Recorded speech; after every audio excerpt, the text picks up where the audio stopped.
Hey Charles, my name is Jordan, which is kind of annoying this question, but now that LeBron is the all-time leading scorer in NBA history with over 39,000 point careers, also ranking top 5 in assists and still climbing rankings in rebounds, blocks, and steals, all while consistently playing 20-plus seasons at an elite level for an old man, winning 4 championships, 4 MVPs, and making 19 All-NBA teams. Who is better, Jordan or LeBron?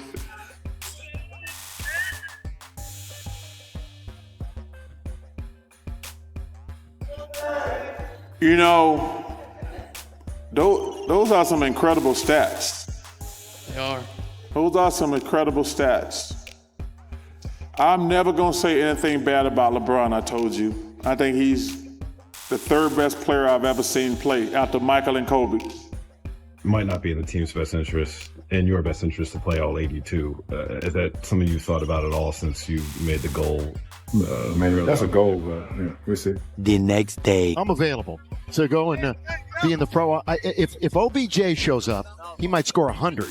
I twist my ankle, and I had a teammate, David Greenwood. He says, you twist your ankle, young fella. Come over and sit with me. This is you need to. I said, no, man. I'm trying to make a name for myself. There's no way I can sit. I need to get out there and show what I'm capable of. I want to play. I want to win. I want to make an impact. And it's just basketball. At the end of the day, it's just basketball. A die-hard LeBron James fan strutted up to Charles Barkley like he was stepping into a courtroom, armed with every stat, record, and accolade ready to fire off like bullets.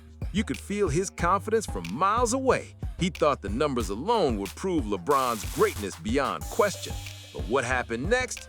Barkley tore that whole argument down, piece by piece, like it never even stood a chance. The real knockout, though, didn't come from Barkley alone. It came from Michael Jordan himself.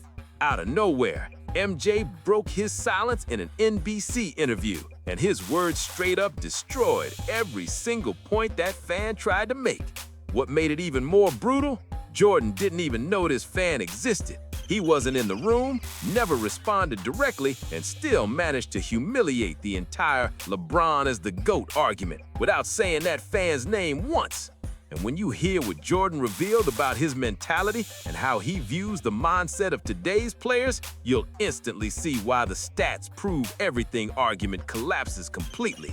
When people who actually saw both legends dominate in their prime weigh in, the numbers alone just don't hit the same.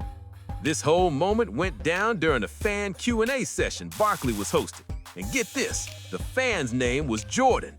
Irony was too perfect. From the second he grabbed that mic, you could tell he came ready for battle. He had that courtroom swagger, ready to deliver a closing statement he thought couldn't be topped. Words came flying out fast, over 40,000 career points. LeBron's the all-time leading scorer in NBA history, top 5 in assists, and still climbing in rebounds. But all that confidence was about to meet reality check. Locks, steal, 22 seasons of top-tier basketball, plus 4 championships, 4 MVPs, and 21 All-NBA selections. The LeBron Superfan was dropping stats like punches, one after another, and the crowd started buzzing like they were watching a heavyweight fight. On paper, that resume looked unbeatable. How could anyone argue against the all-time leading scorer who's also top 5 in assists? It sounded impossible. 21 All-NBA selections over 2 decades of dominance? That's a mountain of proof. At least that's what the fan thought. It's just different eras. I love LeBron. I'm not going to say anything bad about him. He didn't go to college for 3 years. You have to factor that in also. He had a 3-year head start on Michael. Okay, since you want me that. So, I'm going to just give a couple of things about, if he wanted to do it fair, he would say, well, how many games did Michael Jordan play compared to LeBron? When he wrapped up his fiery speech, he basically challenged Barkley right there, demanding he explain how anyone could possibly measure up to those numbers. That's when the energy in the room shifted hard. Barkley leaned back, calm as ever, giving that look teachers give when a student swears they've cracked the code but missed the whole point. Then Barkley spoke, and his first line stunned everyone. He didn't trash LeBron, not even close. Those stats are incredible, he said, admitting LeBron's one of the greatest players he's ever seen. The fans' face lit up until Barkley dropped the first bombshell that shook the entire argument. Here's what Barkley said that LeBron's biggest defenders never want to admit. LeBron skipped college and went straight into the league at 18, while Jordan spent 3 full years at North Carolina before going pro. That gave LeBron a 3 to 4 year head start before MJ even touched an NBA court. And actually, if you look at the numbers, Michael actually had 5,000 more points in his career, same number of games. 5,000, which is 2.5 NBA seasons. But you have to factor in, Michael went to college for 3 years. And if you remember, he broke his foot his first year, and he retired for 2 years. So if Michael went to the NBA 3 years sooner, not missed his rookie year with a broken foot, and not retired for 2 years, he would be the all-time leading scorer. Every number in LeBron's stat book, every point, rebound, and assist includes totals Jordan never had the chance to get because he was still in college while LeBron was already stacking stats in the pros. Barkley laid it out so clean, the whole room went quiet for a second. You could almost hear that fan's confidence crack. That's when Barkley flipped the whole debate on its head with one simple, sharp question. If you really want a fair comparison, why not check how many points each player scored in the same number of games? The crowd went silent for a second, and then it hit. That math exposed something the raw totals had been hiding all along. Jordan actually scored about 5,000 more points than LeBron when you match him up by games played. 5,000 points! That's like 2.5 entire seasons of elite-level scoring. Barkley didn't stop there. He pressed harder. He reminded everyone that Jordan broke his foot during his second season and missed nearly the entire year. And on top of that, MJ walked away from basketball completely for 2 seasons to chase baseball dreams. Imagine giving those years back. Then, Barkley laid it out crystal clear. If Jordan had jumped into the league at 18, like LeBron, if that broken foot never happened, and if baseball hadn't pulled him away, the record books would look a lot different right now. Jordan wouldn't just be close to LeBron, he'd be sitting above him at the very top of the all-time scoring list. The fan just froze. No comeback, no stats left to fire off, because Barkley's logic hit too clean, too real, and completely undeniable.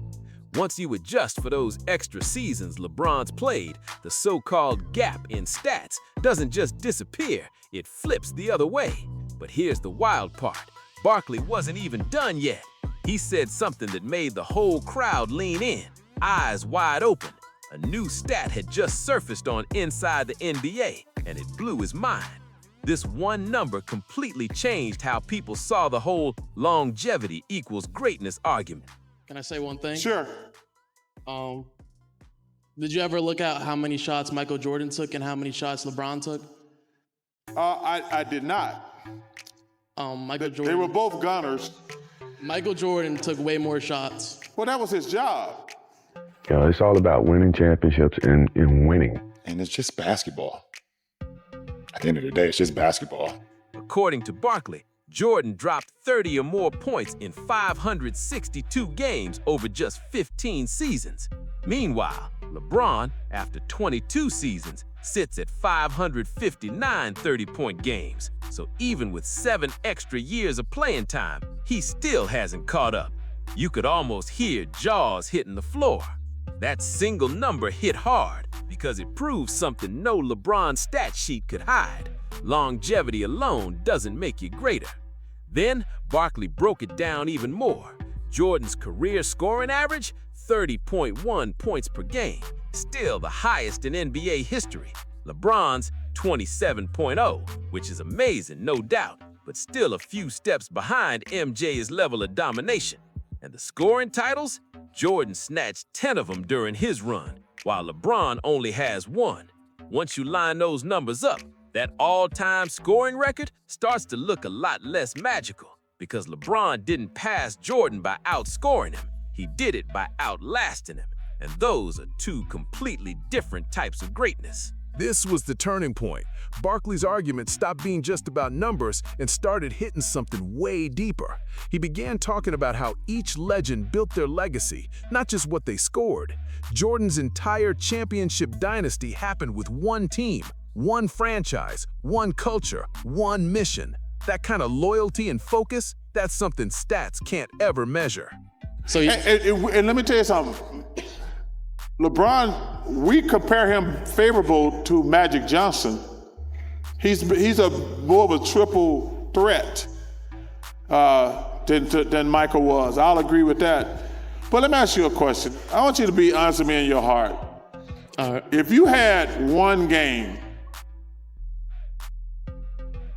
and you said, I need to win game 7, would you want LeBron, Michael, or Kobe in one game win all? LeBron. Okay. The Chicago Bulls drafted Michael Jordan straight out of college, and for years, the Detroit Pistons beat him down every time they met in the playoffs. But instead of running from the smoke or searching for an easier path, Jordan stayed put and figured out how to beat them. That mindset changed everything. What he built in Chicago didn't just win games, it rebuilt an entire franchise. He turned a struggling team into a straight-up dynasty, winning 6 championships in 8 years with the same core group. No jumping ship, no team hopping, just pure domination and loyalty when the pressure hit hardest.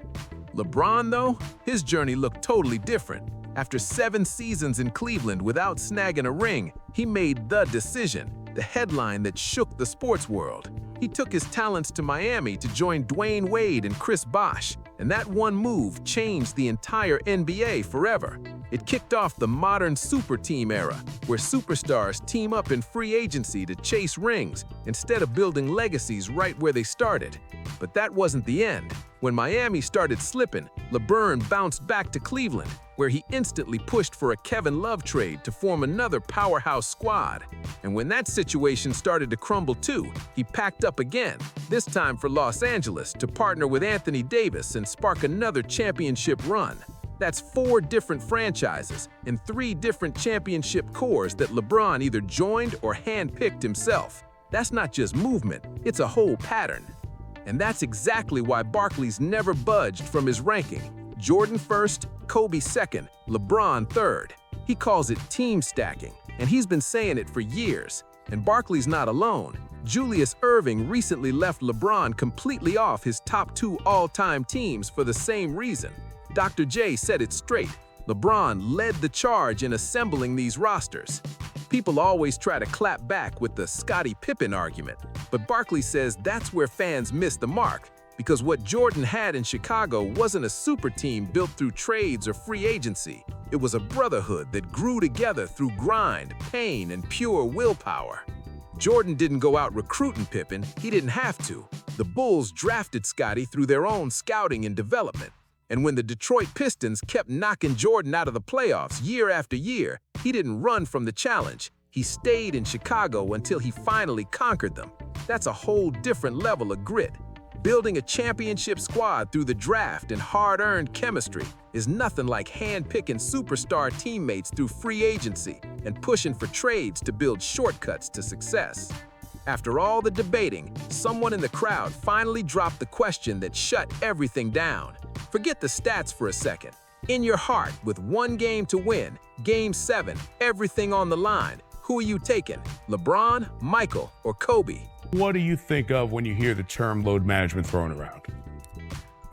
It shouldn't be needed, first and foremost. You know, I never wanted to miss a game because it was an opportunity to prove.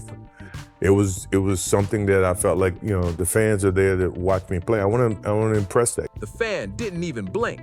LeBron, he said, doubling down even after everything Barkley just broke down. And that's where Barkley smiled, because that answer actually proved his point better than anything. Here's why. It's almost unbelievable when you really think about it. Michael Jordan never played in a Game 7 during any of his NBA Finals runs, not once. 6 finals appearances, 6 championships, 0 Game 7s, because Jordan never let a series get that far. He finished teams before they even got a shot to make things dramatic. Every single championship came with a finals MVP, 6 for 6, the definition of perfect. And when you look back at the 1993 finals against Phoenix, the man averaged 41 points per game for the entire series. That's not a typo. That's legendary dominance that still stands untouched. Now, LeBron's finals record, totally different story. 10 appearances, which is an incredible accomplishment on its own, but 6 of those ended in losses, including 3 to the same Golden State Warriors squad. That's where Barkley's message hits home, because it's not about how many times you get to the stage, it's about what you do once you're there. Love of the game is still there. I can feel it from you, right? How did that love of the game fuel your career? It was the basis of my career. My love of the game within my contract, which, I'm pretty sure most contracts now, I'm actually positive now, don't have that clause within the contract where You had a clause in your contract. love of the game contract that if I was driving with you down the street and I see a basketball game on the side of the road, I can go play in that basketball game. And if I get hurt, my contract is still guaranteed. I love the game so much that I would never let someone take the opportunity for me to play the game away from me. It might not be in the team's best interest, in your best interest to play all 82. Is that something you thought about at all since you made the goal?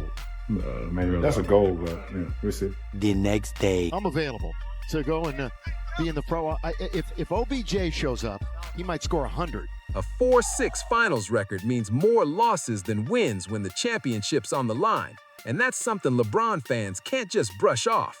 Sure, the go-to defense is, hey, at least he made it there. And yeah, there's logic in that. But here's the catch. Michael Jordan did make it there 6 times and won every single one. No team ever got the chance to call him a loser on basketball's biggest stage because he simply refused to lose when everything mattered most. That's not luck, that's a killer instinct that doesn't flinch under pressure. Then came something huge. NBC, after being away from NBA coverage for over 20 years, made a massive comeback and somehow convinced Michael Jordan himself to return, not as a player, but as a special contributor for their broadcast. Fans couldn't believe it. Jordan barely ever talks publicly. He's been low-key for decades, only popping up for brand deals or business moves. But to actually sit down and speak about basketball again, that was rare. So when NBC announced that Jordan would finally share his thoughts on today's game, the entire basketball world locked in. The first segment aired on opening night. Jordan talked about legacy, giving back, and how he misses the competition. Pretty standard stuff, right? But then came the second segment, and that's where things turned spicy fast. The topic? Load management. And Jordan, he didn't hold back, not even a little. The producers asked him straight up, "What do you think when you hear the term load management?" The look on Jordan's face said it all, like he couldn't believe that was even a real phrase in basketball. You could feel the tension in the studio because everyone knew whatever MJ was about to say next was gonna sting. According to Michael Jordan, load management shouldn't even exist. He said straight up that every single game was a chance to prove himself, to the league, to his team, and to the fans. But then he got real deep with it, talking about something most players don't even mention anymore, the people in the cheap seats. He said those fans, the ones who saved up for months just to afford one ticket to see him play, meant everything to him. That hit hard, because he wasn't talking about fame, he was talking about respect. Jordan said when you're making tens of millions of dollars a year, you've got a duty, a real responsibility to show up for the people who make that possible. Playing wasn't just about him, it was about the person working overtime, scraping every dollar just to see their favorite player live, even if it was only once. That's why he refused to take nights off. He made it crystal clear, if you're physically able to play, then you play. No excuses, no rest days, and definitely no load management. That mindset hit different because it wasn't about stats or fame, it was about honor. Then Jordan dropped something wild that barely anyone remembers anymore, the legendary love of the game clause in his contract. This thing was unheard of in today's NBA. It gave him permission to hoop anywhere, anytime, just because he loved it that much. Barkley said it blew his mind. If Jordan was driving down the street and saw a pickup game going on, he could literally pull over, hop out, and join in. And here's the craziest part. If he got hurt doing it, his entire contract would still be fully guaranteed. That's how much the Bulls trusted his passion and how seriously Jordan took the game. That kind of freedom doesn't even exist in today's league anymore. Let that sink in for a second. A man making tens of millions of dollars with everything to lose actually demanded a contract clause that let him play pickup basketball whenever he wanted. The thought of someone telling him you can't play? Totally unacceptable. That wasn't business, it was pure, raw love for the game. A passion so deep, most modern players can't even relate to it anymore. And Jordan didn't just talk that talk, he lived it every single day. The numbers prove it. Jordan played all 82 regular season games 9 different times in his career. 9! Meanwhile, LeBron James, after 22 full seasons, has only done that once. Just once. That's the difference between loving the grind and managing the brand. Jordan's last season, at age 40 with the Washington Wizards, was proof of that unshakable mindset. He played every single game, averaging 37 minutes per night. That's not nostalgia, that's unreal. And to put that in perspective, not a single player in the 2022-23 NBA season averaged more than 37 minutes, so a 40-year-old MJ was logging heavier minutes than stars in their absolute physical prime. That's where the real separation shows up. Stats can't measure that kind of hunger, the drive to show up and dominate every single night. Jordan didn't need to manage his body or sit out for rest. His version of recovery was winning. Every game was a personal mission to prove he was the best man on the court, no matter who stood across from him. Sure, pacing yourself over the years might stretch a career longer, but Jordan's approach built something numbers can't quantify: legacy. He didn't just last, he ruled. And history doesn't remember players for surviving the grind, it remembers the ones who owned it with everything they had. Then Jordan dropped a line that hit right at the core of what's going wrong with today's game. He said, being hungry when you already have everything, that's the hardest thing in the world. And he's right. When you've got nothing, you'll grind, sacrifice, and fight for every inch just to make it. That desperation, that fire is what creates greatness. But when players are already set for life before they've even proved themselves, with guaranteed contracts, sneaker deals, and millions of followers, the hunger fades away. That raw need to earn it disappears.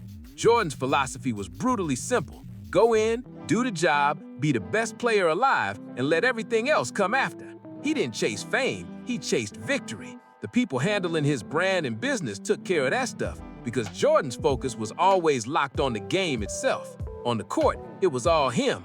Every ounce of energy, every drop of effort, every moment spent proving why he was built different. Everything outside of basketball came second, always. Now it's completely flipped. Players chase the brand first, the logo, the signature shoe, the luxury lifestyle, long before they've earned any of it. The fame comes before the fight, and that's the biggest difference Jordan was pointing out. It's not just about stats or skill anymore. It's about what drives you when no one's watching. And then came the quote that says it all. After losing in the finals, LeBron once said, "It's just basketball at the end of the day." Jordan's silence after hearing that told the whole story. Because for him, it was never just basketball. It was legacy, pride, and purpose all rolled into one. That single difference in mindset, that's why Jordan's fire still burns in history, and why modern players can't replicate that same kind of edge. Can you even imagine Michael Jordan saying, "It's just basketball"? Or Kobe Bryant for that matter? Never. Neither of them would have ever let those words leave their mouths. Because for them, basketball wasn't just a game, it was everything. It was their purpose, their obsession, their whole reason for breathing. And that's exactly where the gap shows up, the mentality gap. You can see it in everything modern players do and don't do. When you stack all of this up, the comparison almost becomes painful for LeBron supporters who lean only on counting stats. 6 championships for Jordan versus 4 for LeBron. That's not the real story. The real flex is 6-0 compared to 4-6 in finals appearances. Jordan never tasted defeat on the NBA's biggest stage, not once. LeBron's been there more times, sure, but he's left empty-handed more than he's celebrated. Then come the MVPs. Jordan earned 5, LeBron has 4. But here's the key. Jordan got those 5 in fewer seasons, which means the league recognized his peak more consistently over a shorter stretch of pure dominance. That's efficiency at the highest level. No wasted years, no dips in greatness. And when you shift to finals MVPs, it's even clearer. Jordan won 6 out of 6. Every single championship he captured, he was the best player on the floor. He never had to ride someone else's performance to a title. He was the performance. LeBron's got 4 finals MVPs too, but they line up exactly with his 4 titles, which tells its own story. Then you look at scoring titles, and the difference becomes unreal. Jordan led the league in scoring 10 times, 10 different seasons where he was the #1 offensive weapon in the world. LeBron, just 1. That's not a small gap, that's a canyon. Sustaining that level of dominance year after year for a decade straight, nobody's ever matched it. And when you start adding in those all-defensive first-team selections, well, that's where the legend of Jordan gets even harder to touch. Jordan made the all-defensive first team 9 times, while LeBron's done it 5, and that's something people constantly forget. Jordan wasn't just a scoring machine, he was one of the coldest perimeter defenders the game has ever seen. He's the only player in NBA history to win MVP and Defensive Player of the Year in the same season. That alone puts him in a category nobody else can touch. When you pile everything together, the numbers speak louder than any argument ever could. In just 13 full seasons, Jordan racked up 6 championships, 6 finals MVPs, 5 regular season MVPs, 10 scoring titles, 9 all-defensive first-team selections, and a perfect 6-0 finals record. Now here's the mind-blowing part. If you combine the careers of LeBron James and Kevin Durant, you're talking about nearly 40 seasons of basketball between them. Yet even together, they still got fewer championships, fewer MVPs, fewer scoring titles, and fewer defensive honors than Jordan put up by himself. Think about that. 2 of the best players from this entire generation couldn't match what one man did in barely over a decade. That's not bias, that's math. And it's not just Barkley saying it either. Legends from multiple eras keep echoing the same truth. Jordan's in a lane of his own. Julius Erving, for example, placed Jordan on his first-team all-time roster, while LeBron didn't even make his second. His reason? Super team stacking. That label follows LeBron everywhere. Even active players are leaning that direction.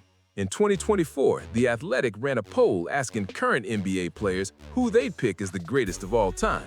The results? Jordan took 45.9%, while LeBron came in at 42.1%. Close, but still second place. And when the ones actually playing the game lean Jordan's way, that says more than any fan argument ever could.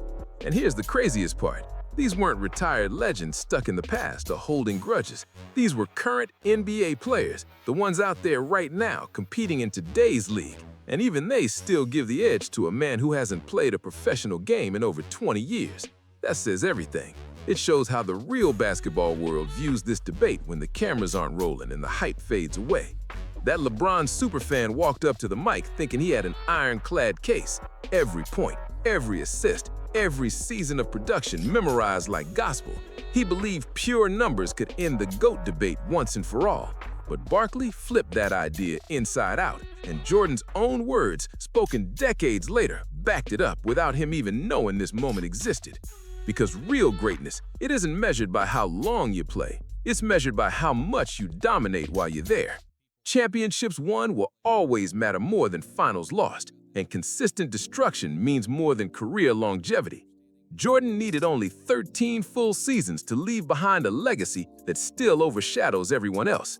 He came in hungry, conquered everything in sight, and left undefeated on basketball's biggest stage, with a perfect 6-0 finals record. Nobody in today's game has come close to matching that kind of precision of fire. And when you line LeBron up next to Michael using the metrics that truly define greatness, titles, finals record, peak dominance, killer mentality, the gap becomes impossible to ignore. It's not hate, it's just reality. Every legend who's played through both eras says the same thing again and again because they saw it with their own eyes. They witnessed the level of intensity, leadership, and competitiveness that no stat sheet can ever capture. You can count numbers all day, but you can't measure aura. And that's the difference. Jordan didn't just play the game, he owned it. Michael Jordan operated on a whole different frequency. Ice-cold focus, ruthless intensity, and a complete refusal to lose when it actually mattered. He didn't need to clap back at that LeBron Superfan, and he didn't even have to be in the same room. because his legacy did all the talking for him. That's the part that stings the most. Jordan's greatness doesn't need defending. His name alone shuts down every argument before it even starts. That's the power of a true GOAT, when your career speaks so loud that everyone else ends up doing the defending for you. No excuses, no hype, just results that still echo decades later. 6 rings, 6 finals MVPs, and an undefeated record when the lights were brightest. That's what domination looks like. So now it's your turn. Drop your thoughts in the comments. Do you think LeBron's longevity and career totals are enough to challenge Jordan's era of pure dominance? Or does that perfect finals record close the case? Let's hear what you got to say. And hey, if this breakdown made you look at the GOAT debate in a whole new way, smash that like button. It lets us know you're rocking with the real takes, not the fluff. Subscribe and turn on notifications, because we're just getting started pulling back the curtain on basketball's biggest debates. Hit share, drop a comment, and we'll see you in the next one.